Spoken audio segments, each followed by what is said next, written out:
जैसे ही नरेश मल्होत्रा ने डर कर ठगों से कॉपरेट करने की बात की तो ठगों का काम बन गया। तुरंत इंटरनेट पर वीडियो कॉलिंग के जरिए फर्जी कोर्ट सज गई। नरेश मल्होत्रा की इस कोर्ट में पेशी हो गई। नकली कोर्ट ने उन्हें डिजिटल अरेस्ट का फरमान सुना दिया, ठगों के साथ सहयोग करने का आदेश दिया। इसके बाद नरेश मल्होत्रा ने अपनी प्रॉपर्टी और अपने बैंक अकाउंट की सारी डिटेल इन साइबर क्राइम करने वालों को दे दी।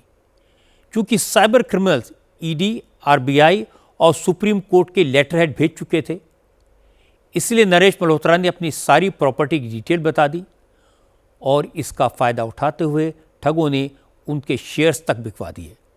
नरेश मल्होत्रा ठगों पर भरोसा करते गए और इसके लिए जब जब नरेश मल्होत्रा बड़ी रकम ठगों के बताए खातों में ट्रांसफर करते तो साइबर ठगी करने वाले अपराधी वसूली की गई सारी रकम की लिस्ट बनाकर आरबीआई के नाम से सर्टिफिकेट भेजते रहे। मंडे को इन्होंने मुझे करीब 11 बजे बोला कि आपकी हमने बेल अप्रूव करा ली है मुंबई हाई कोर्ट से, आपको अरेस्ट नहीं देंगे पर आपको हमारे साथ कोऑपरेट करना पड़ेगा और आप किसी से भी बात नहीं करेंगे इस मामले में, ना बच्चों से ना किसी से। अगर किसी को भी बात होगी तो हम आपकी फैमिली को अरेस्ट ले लेंगे और सबको को एक्यूज बना देंगे। दोनों डॉटर्स हैं, चिल्ड्रन हैं, ग्रैंड चिल्ड्रन, सबको हम अरेस्ट में ले लेंगे।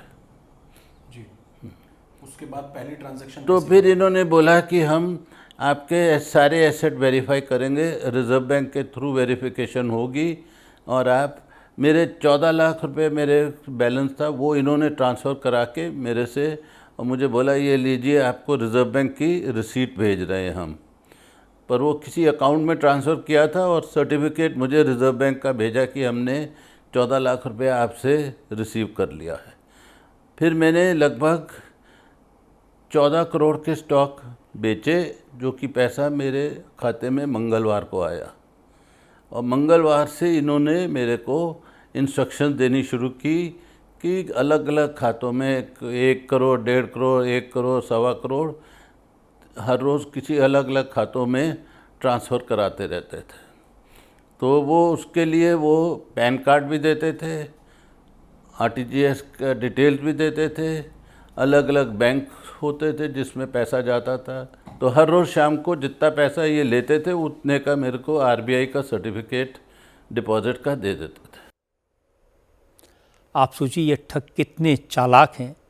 एक पढ़े लिखे बैंक में काम कर चुके समझदार आदमी को डराकर उनकी सारी प्रॉपर्टी लूटी, 23 करोड़ रुपए की।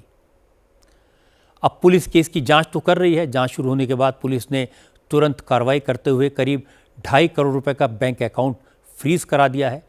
लेकिन हैरानी की बात है कि साइबर ठगों को नरेश मल्होत्रा के परिवार की बैकग्राउंड के बारे में पूरी जानकारी एडवांस में थी।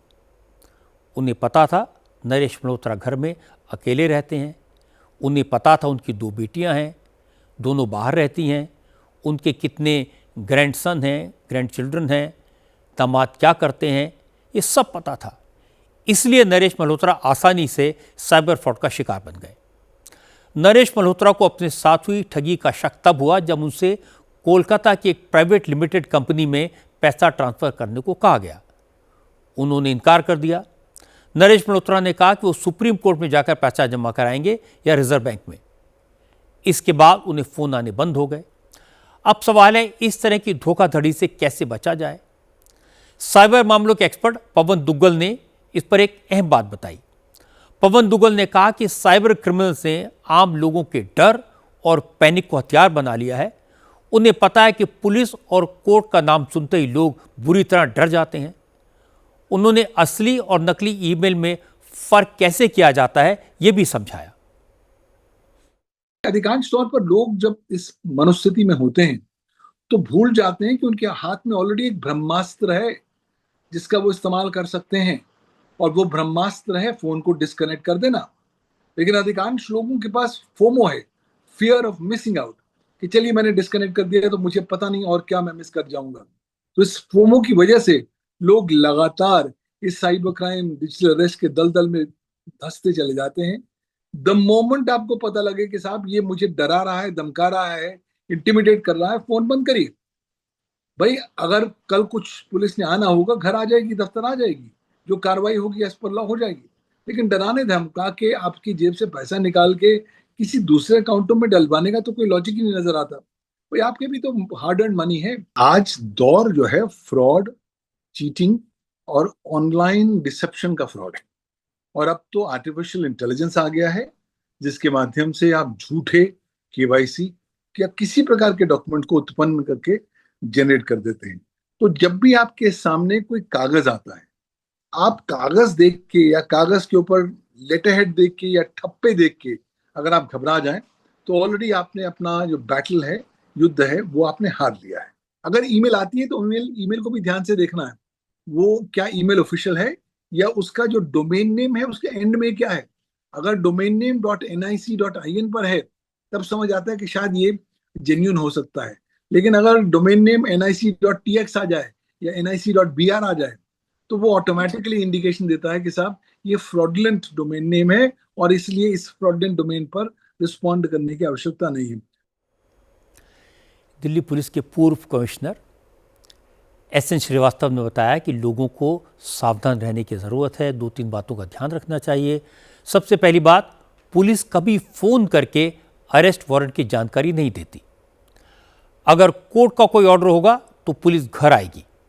दूसरी बात, कोई पुलिस वाला कभी ये नहीं कहेगा कि इस केस के बारे में किसी को मत बताना। तीसरी बात, पुलिस या कोई भी इन्वेस्टिगेटिव एजेंसी कभी भी व्हाट्सएप कॉल या वीडियो कॉल से पूछताछ नहीं करती। थाने बुलाती है या अपने ऑफिस में बुलाती है या फिर आपके घर आकर पूछताछ करती है। और सबसे ज़रूरी बात है, कानून में डिजिटल अरेस्ट जैसी कोई चीज़ नहीं है। अगर कोई डिजिटल अरेस्ट की बात कहता है तो तुरंत समझ जाइए कि वो फ्रॉड है, फर्जी है, ठग है और कॉल को डिस्कनेक्ट कर दीजिए। ऐसे व्यक्तियों को जिनको इस प्रकार के डिजिटल अरेस्ट की अटेम्प्ट की जाती है, उनको ये समझना चाहिए कि पुलिस या कोई भी इन्वेस्टिगेटिव एजेंसी आपको वीडियो के मार्फत, व्हाट्सएप के मार्फत आपसे इन्वेस्टिगेशन नहीं करेगा। उसे वो आपके पास खुद आएगा। अगर कोई सीरियस मामला है तो खुद आएगा, और नहीं तो आपको नोटिस दे करके बुलाएगा अपने ऑफिस में, अपने पुलिस स्टेशन में, जहाँ पे आप वो जा सकते हैं और चीज़ों का खुलासा कर सकते हैं। एक तो ये है। दूसरा, कोई भी पुलिस अधिकारी आपको ये नहीं कहेगा कि आप इस बात किसी और को ना बताएं, क्योंकि कानून में तो उल्टा लिखा हुआ है। कानून में लिखा हुआ है कि अगर किसी को अरेस्ट करते हैं तो ये पुलिस का कर्तव्य है कि उसके घर का कोई अडल्ट मेंबर को सूचना दे कि आपका फलाना फलाना व्यक्ति अरेस्ट हो गया है।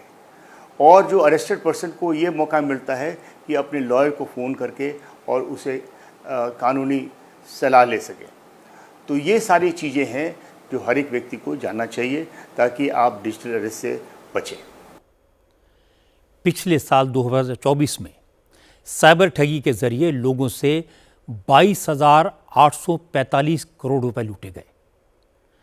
इस साल के शुरुआती 2 महीनों में 210 करोड़ की ठगी की गई और अगर सिर्फ नरेश मल्होत्रा का केस इसमें जोड़ दिया जाए तो यह रकम 233 करोड़ हो जाती है। इतनी बड़ी तादाद में लोगों को लूटा गया, इसका मतलब है अवेयरनेस की बहुत कमी है। पढ़े लिखे लोग, doctors, chartered accountants, bankers, engineers इसमें फंस जाते हैं, क्योंकि फ्रॉड करने वाले बड़े कॉन्फिडेंस के साथ, पूरी तैयारी के साथ क्राइम करते हैं।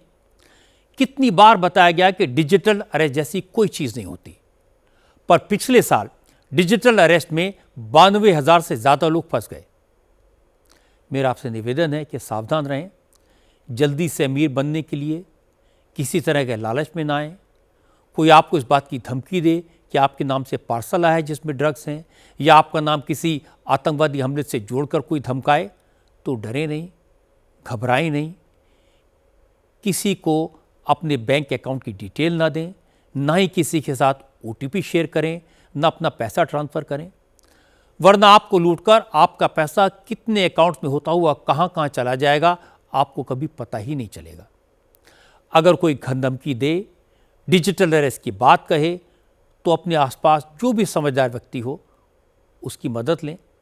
साइबर क्राइम की शिकायत करने के लिए होम मिनिस्ट्री की तरफ से एक हेल्पलाइन नंबर है 1930। 1930 याद रखें, इस नंबर को नोट कर लें। ऐसा कोई खतरा हो तो इस पर फोन करें। कोई भी सरकार, कोई भी एजेंसी साइबर क्राइम को तब तक नहीं रोक सकती जब तक हम सब लोग खुद सावधान न हो जाएं।